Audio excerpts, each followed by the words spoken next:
राधे राधे महाराज जी, आपके चरणों में दास का कोटि कोटि प्रणाम। महाराज जी, आपका दास सिख परिवार से है और आपका प्रवचन पिछले 4-5 महीने से सुन रहा हूँ।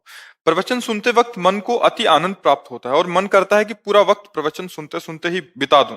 गुरुजी, आपकी कृपा से मैंने मांस मछली खाना छोड़ दिया है, पर फिर भी जब किसी को गलत वचन बोल देता हूं तो मन में जलन का आभास होता है। गुरुदेव, मैं चाहता हूं जैसे आप चाहते हैं दास का जीवन वैसा ही बीते। मैं ये भी चाहता हूं कि जिस उपदेश को पूर्ण करने के लिए मुझे ये जीवन मिला है उसको मैं पूर्ण करूं। अभी भी मैं आपका अपने मन की बात इन शब्दों में नहीं बता पा रहा, पर हाँ जी जी। हमारी प्रार्थना जो आपको नाम प्रिय लगे उस नाम को बार बार जपिए। नाम जपने से सब सामर्थ्य अंदर आ जाती है। और हम कटु वचन क्यों बोलें किसी को? देखो, अगर हमको भगवान की प्राप्ति करनी है, जिस काम के लिए हमें मानव देह मिला, तो परुख वचन कबहु न कहाएं। कटु वचन हमें सुन लेना है, दूसरों के सहन कर लेना है, पर हमें कटु वचन बदले में नहीं देना है। क्योंकि जहां हम भगवान की प्राप्ति करना चाहते हैं उन्हीं हृदयों में भगवान बैठे हैं। हमें कटु वचन मिलेगा, हम सह जाएंगे तो हमारा हृदय विशाल हो जाएगा। लेकिन हम कटु वचन बोल देंगे, उसको दुख पहुंचेगा तो हमारा हृदय कमजोर हो जाएगा। जैसा आपने खुद अनुभव किया कि आपके हृदय को बाद में जलन होती है।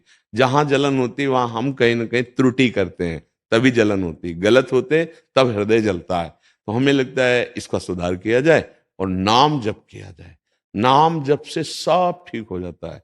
अधिक से अधिक जितना हम नाम जप करेंगे, साथ में सत्संग सुनी रहे, तो हमारा ज्ञान प्रकाशित होगा और नाम जप हमें बल देगा। उस ज्ञान के प्रयोग के लिए हमें सामर्थ्य चाहिए। जैसे हमें जानते हैं गलत है, ये ज्ञान हो गया। अब इसे नहीं करना, ये भी ज्ञान हो गया, पर अब हमारे अंदर बल नहीं है। तो हम जानते हुए कि गलत है फिर भी हम कर लेंगे, तो हमें ऐसा लगेगा कोई जबरदस्ती हमसे करा रहा है। नहीं नहीं, आप में बल की कमी हो गई, अध्यात्म बल की। तो अध्यात्म बल ये नाम जागृत करता है। जितना जो नाम प्रिय हो, जैसे वाहेगुरु, राम, कृष्ण, हरि, माँ, जो नाम प्रिय हो। अपने लोग तो वृंदावनवासी राधा राधा राधा राधा, जो नाम प्रिय हो वो नाम बार बार रटो। तो जैसे दो लकड़ियों के घर्षण से अग्नि पैदा हो जाती है, ऐसे जिह्वा में चिदानंद महाशक्तिशाली नाम का बार बार रगड़न करने से शुद्ध ज्ञान, शुद्ध भक्ति, शुद्ध वैराग्य अपने आप प्रकट हो जाएगा।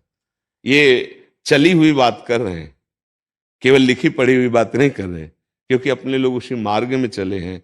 नाम के बल से ही काम आदि दोषों को मिटा देना, नाम के बल से ही शुद्ध ज्ञान जागृत हो जाना, नाम के बल से ही लक्ष्य को प्राप्त कर लेना, नाम के बल से ही दूसरों को सुखी कर देना, ये सदैव संतों में चला आ रहा है। वो अपने भजन बल से ही ये तो करते, वही भजन बल आप जागृत कर लो। पैंट शर्ट में रहते हुए, धोती कुर्ता में रहते हुए आप महात्मा हो जाएंगे। अगर नाम जब चल रहा है, उन दूसरों को सुख पहुंचाने वाला वाणी से, मन से और तन से वही हम व्यवहार करें जिससे दूसरों को सुख पहुंचे। दूसरे व्यवहार करते हैं कि मुझे दुख पहुंचे, वो मैं सह लूंगा, लेकिन मेरे द्वारा किसी को ऐसा नहीं। तो वो आगे चलकर बहुत उच्च कोटि का विचार वाला, उच्च कोटि का भाव वाला। देखो, धर्म के लिए अपने गुरुजनों को देखो, जो गुरुजन हुए हैं, आप उनके चरित्रों को देखो। नव किशोर अवस्था है और चुनते चले जा रहे हैं दीवाल में, लेकिन धर्म से पीछे नहीं हटे। क्या शिक्षा मिली कि अगर हमारे प्राण भी चले जाए तो हम अपने धर्म का त्याग न करें। अभी नव किशोर बालक हैं, आह नहीं निकली ना उनकी ना गुरु गोविंद सिंह जी की। धर्म में स्थित रहे। बड़े बड़े महापुरुषों को कितना कष्ट दिया, उन्हीं गुरुजनों में देखो कितना कष्ट दिया, उस कष्ट को सहा, लेकिन कभी धर्म से बिलग नहीं हुए। तो उन्हीं की संतानें तो अपने लोग भी हैं ना। वो हमारे गुरु हैं, हमारे पिता भी हैं, हमारे साहब भी हैं। उनके आचरण, उनका आदेश यदि हम अपने जीवन में उतारें, मानो गुरुवाणी को अपने जीवन में उतारें, तो हम वैसे ही बन जाएंगे जैसे वो बनाना चाहते हैं। गृहस्थ में रहते हुए भी भगवत प्राप्ति बहुत सरलता से हो जाए, यदि हम किसी को दुख देने वाले कार्य ना करें मन वचन कर्म से, और हर कर्म भगवान को अर्पित कर दें और नाम जप करें, तो निश्चित भगवत प्राप्ति हो जाएगी।